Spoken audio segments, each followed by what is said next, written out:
ఏం చేస్తే బాగుంటుందిరా దేవుడా. ఛ! బూ నువ్వు ఇంకా అదే మూడ్లోనే ఉన్నావన్నా. లేదులే దా. నా ఎక్కడైనా పదం పడినా మనశ్శాంతిగా లేదు. నేను అదే అనుకుంటున్నారా. ఒక పని చేద్దామా, సాయంత్రం గుడికి పోదాం. ఈరోజు ముక్కోటి ఏకాదశి కదా, గుడికి పోతే చాలా మంచిది. పోదామా? నువ్వు ఆటంటే ఆటకి సై. సరే అన్నా, నేను పేసి రెడీ అయ్యేసి వస్తా. సరే. వీడేంటి నక్కలా వింటున్నాడు? ఈ నెల ఏదో ప్లాన్ వేసినారే ఏంద్రా, నాకు తెలియకోకుండా పెద్ద పెద్ద ప్లాన్లు వేస్తున్నారు. ప్లానింగ్ ఏం లేదురా, గుడికి పోవాలనుకుంటున్నాం. వస్తావా? పదాంపా. వెంకటేశ్వర స్వామి గుడికి. యా గుడికైనా సై.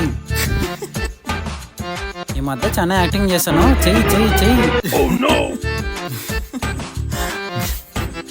నేను మీకు చేస్తారా తిక్కోడా?